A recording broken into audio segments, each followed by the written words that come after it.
Phụ nữ có thể tha thứ cho chồng hết lần này đến lần khác, nhưng có những sai lầm của phụ nữ, đàn ông không bao giờ bỏ qua được. Đàn ông sao hỏa, đàn bà sao kim. Giữa đàn ông và phụ nữ luôn có những điểm khác biệt. Phụ nữ có thể tha thứ hết lần này đến lần khác khi bị lừa dối, nhưng với đàn ông lại không dễ dàng như vậy. Vì thật sự có những sai lầm của phụ nữ, đàn ông không bao giờ tha thứ được. Ngoại tình. Phụ nữ khi bị phản bội có thể bỏ qua cho chồng vì nghĩ cho con, cho gia đình. Đàn ông lại khác, họ không bao giờ đủ bao dung và sĩ diện để bỏ qua khi người vợ ngoại tình. Với đàn ông, phản bội không chỉ là nỗi đau tinh thần, đó còn là tổn thương về tự trọng. Họ khó chấp nhận hoặc không bao giờ có thể tha thứ khi biết vợ có qua lại với một người đàn ông khác. Nhiều người đàn ông vì còn yêu nên tha thứ cho vợ ngoại tình, nhưng họ sẽ không quên, thậm chí là chỉ cần có nghi ngờ, họ chắc chắn sẽ lại lấy chuyện cũ mà trách móc vợ hay làm gia đình xào xáo. Cư xử hỗn láo với cha mẹ chồng hay gia đình chồng. Động chạm đến cha mẹ, gia đình luôn là điều cấm kỵ với bất kỳ ai, dù là phụ nữ hay đàn ông. Việc chứng kiến vợ nói lời không phải phép với cha mẹ hay anh em họ của mình sẽ khiến đàn ông cảm thấy tổn thương. Họ cho rằng vợ không tôn trọng gia đình họ, cũng có nghĩa là không tôn trọng họ. Với hành động càng hỗn láo, đàn ông càng khó tha thứ cho vợ. Mối quan hệ vợ chồng chính là nếu vợ biết cư xử với cha mẹ chồng, thì chồng cũng sẽ biết cư xử với cha mẹ vợ. Nếu vợ tôn trọng gia đình chồng, thì chồng cũng sẽ tôn trọng vợ hơn. Đây là sự cho đi và nhận lại trong hôn nhân. Xem thường công việc, mức lương của họ.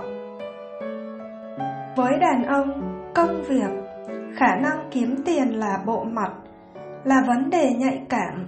Bởi thế, lời khuyên cho những bà vợ là đừng bao giờ xét nét về mức lương hay lôi khả năng kiếm tiền, công việc của đàn ông ra để nói với ai, vì đó sẽ là lỗi sai mà đàn ông khó có thể bỏ qua cho vợ.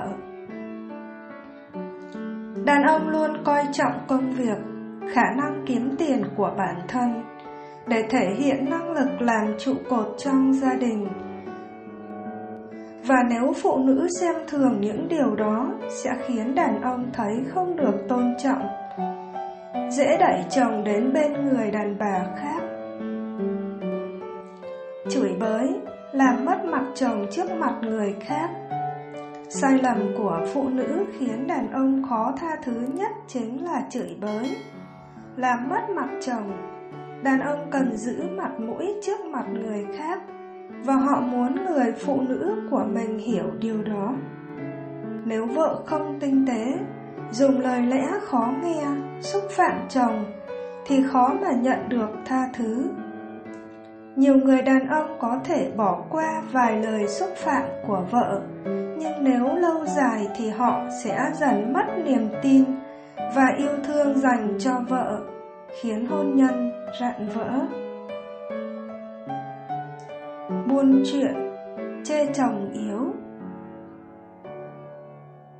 Tổn thương lớn nhất với đàn ông là bị chê bai về khả năng sinh lý, nhất là từ miệng người phụ nữ của mình. Đây là sự coi thường, xúc phạm khiến đàn ông không bao giờ quên được. Đàn ông luôn muốn thể hiện bản lĩnh của mình trong chuyện ấy. Vì thế, nếu bị chê bai, họ sẽ xem đó là sự xúc phạm tự trọng, sĩ diện khó mà bù đắp lại được. Sai lầm của phụ nữ có thể là nguyên nhân khiến đàn ông dần rời xa gia đình. Phụ nữ nên cẩn thận, bởi sai một ly có thể đi một dặm, khó mà sửa chữa được. Tôi không hiểu vì sao lúc đó lại để anh ôm, để anh đặt nụ hôn lên môi mình. Là con người, ai cũng có những lúc không kiềm chế những cảm xúc bất ngờ chợt đến. Tôi đã định xóa tất cả đi, nhưng tôi không xóa. Và chính sai lầm này khiến tôi phải trả giá. Tôi đã từng rất hạnh phúc khi lấy được người đàn ông mình yêu và yêu mình. Có 2 đứa con, một gái, một trai thông minh khỏe mạnh. Tôi đã từng nghĩ mình là người đàn bà may mắn nhất thế gian. Nhưng giờ đây, tất cả cũng chỉ nằm trong 2 chữ đã từng, đầy xót xa và nuối tiếc. Là giáo viên dạy văn, trái tim tôi luôn ngập tràn những xúc cảm. Tôi yêu đời, yêu người, dễ xôn xao, rung động. Hàng ngày tôi đến lớp, đứng trước bao cặp mặt học trò, nói cho chúng nghe về con người, về tình yêu, dạy cho chúng bao điều hay điều tốt, dạy cho chúng cách tránh xa những cạm bẫy, những tham lam dục vọng thấp hèn của bản thân. Nhưng cuối cùng, chính tôi lại không thoát khỏi những cám dỗ đầy ma mị ấy. Tôi đã ngoại tình. Tôi quen biết anh ấy trong một chuyến lên vùng cao làm từ thiện. Anh ấy đại diện cho một doanh nghiệp đi cùng đoàn. Chúng tôi đã có những hoạt động, những trải nghiệm đầy thú vị trong hành trình ấy. Những lời nói, những câu hát, những sẻ chia từ người đàn ông chưa lập gia đình nhưng đầy chín chắn và nhân ái đã lay động lòng tôi. Và tiếng sét ái tình đã đánh chúng tôi vào những ngày gặp nhau ít ỏi đó. Một vòng tay ôm, một nụ hôn dịu dàng say đắm, tất cả mới chỉ dừng lại ở đó thôi, nhưng đầy ngọt ngào và quyến luyến. Tôi đã trở về nhà mang theo hình bóng ấy trong tim. Linh hồn tôi như đã theo anh một nửa.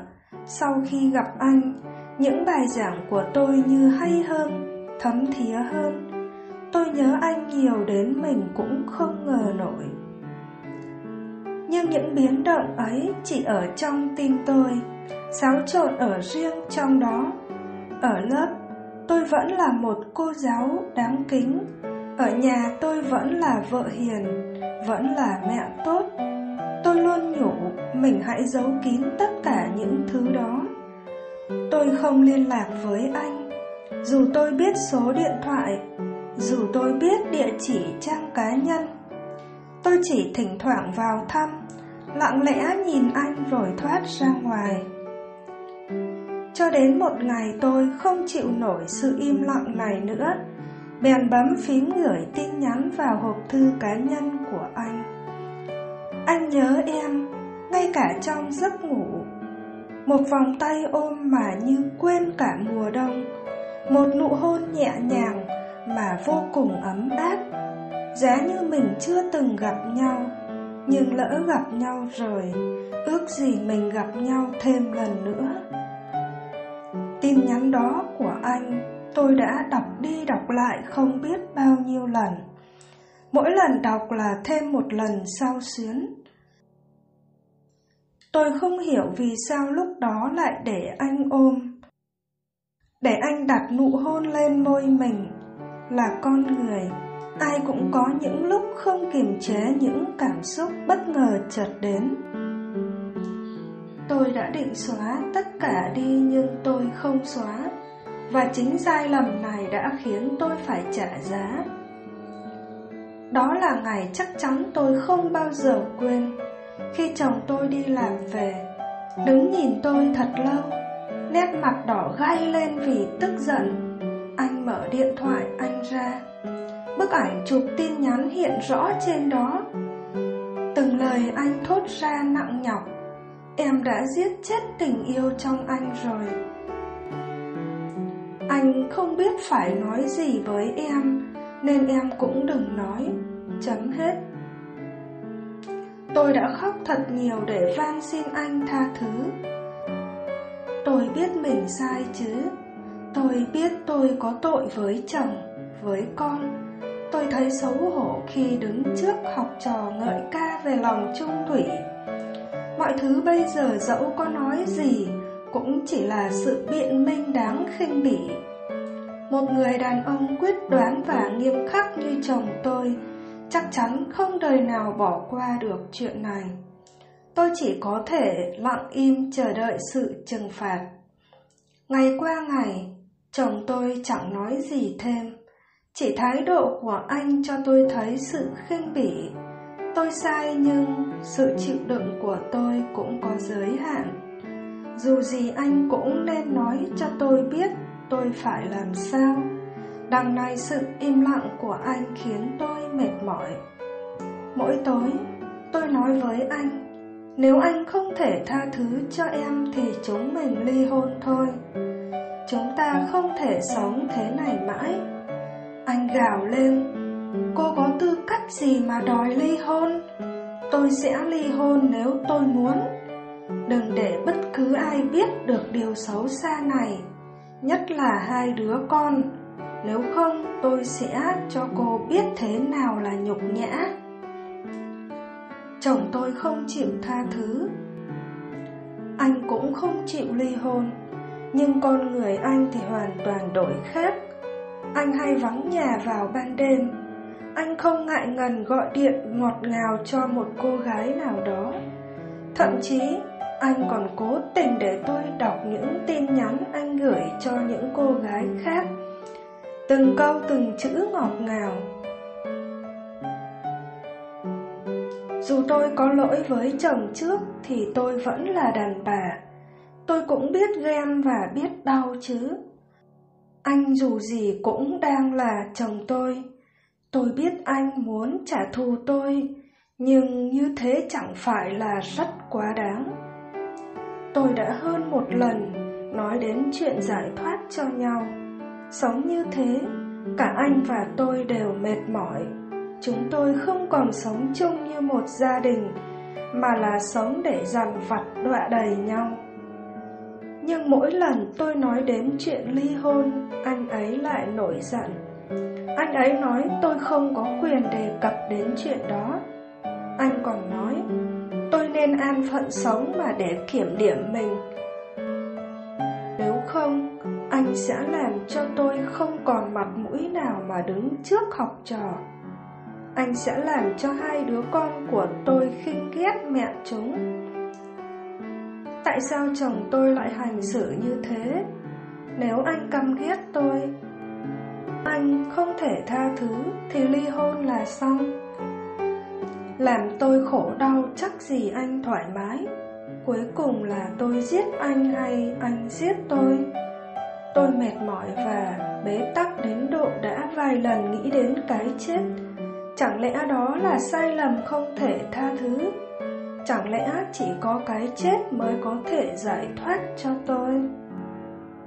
Phụ nữ có thể tha thứ cho chồng hết lần này đến lần khác.